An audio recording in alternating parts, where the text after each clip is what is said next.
seu quadrado. A princípio, o papel do Supremo é decidir sobre a constitucionalidade das leis, não é? Sim. E o senhor tem criticado bastante eles aí sobre algumas decisões e tal. Porque eles interferem. Porque eles interferem, tá certo? E não pode interferir. Você quer ver, pouco tempo atrás, o Congresso e, por vezes, o Conselho Nacional o CNJ, Conselho Nacional de Justiça, não é isso mesmo? Tá. Decidiram há pouco tempo que homofobia e racismo, homofobia deve ser tipificada como se racismo fosse. Tá? Quem tem que decidir isso é o Congresso. Tá. Se for uma proposta de emenda à Constituição, eu nem entro em campo. O teu problema não é com a proposta em si. Não, nós temos que, olha só, para nós vivermos em harmonia, cada poder tem que fazer o seu papel. Tá? E o ativismo judicial se faz presente no Brasil. Quer ver a questão da prisão do Daniel Silveira, por exemplo? Tá. Ele falou muita coisa que eu condeno.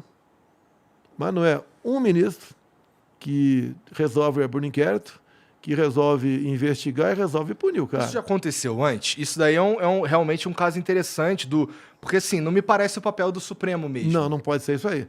Se você, por exemplo, se sentir ofendido por palavras minhas, você entra na justiça. Você não pode prender o cara. E ficou preso 9 meses, praticamente. Agora, por que eu não entrei em campo nessa questão? Porque o ministro Alexandre de Moraes resolveu dar uma canetada, né, criou a figura do flagrante continuado. Nunca fiz na minha vida, nem para traficante. A Polícia Federal foi na casa dele à meia-noite. E daí ele ficou preso 9 meses. Mas na semana seguinte, ato contínuo a prisão dele, a Câmara dos Deputados diz que a prisão era legal.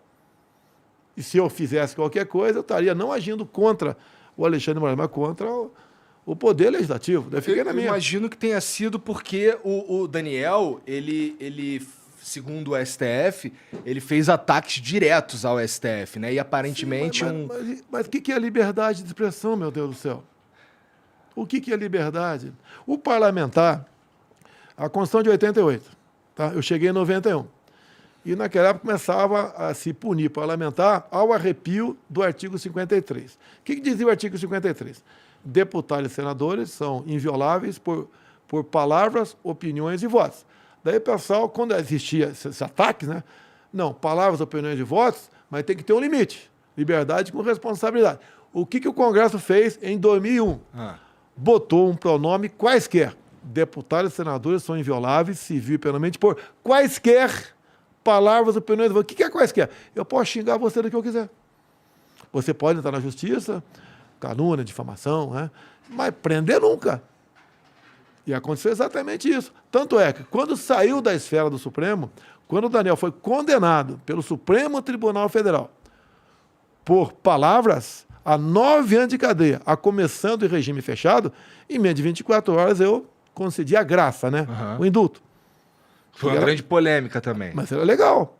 Tive gente contrário, porque muitas coisas eu decido com quem de direito. Se eu começar a conversar com 3, 4 pessoas, vaza. Teve ministros que eu conversei e foram contrários. Você vai arranjar uma briga com o Supremo. Olha, eu posso brigar com qualquer um, menos com a minha consciência. Eu vi um parlamentar, porque eu fui deputado também. E tem muita coisa que eu batia no passado com parlamentar em outros poderes também. É a nossa liberdade. Você no Congresso, você pode entrar com um projeto para qualquer coisa. Para qualquer coisa. Você inventa lá, eu quero que no Brasil aqui o regime seja tal, paredão para quem não... Você pode entrar com o projeto. O parlamentar, aquela pessoa que tem o direito, né, pelo artigo 53 da Constituição, defender o que bem entender. E ponto final. Se ele fez besteira ao longo do seu mandato, que não seja reeleito lá na frente. Então, errou, no meu entender, o Supremo. Tá? Errou o parlamento, no meu entender, quando, por ampla maioria, resolveu manter o Daniel preso, e ninguém sabia quando ele ia sair da cadeia. E depois eu fiz a minha parte. Vamos botar ele no seu lugar. Porque um poder não é melhor do que o outro. E a questão da liberdade...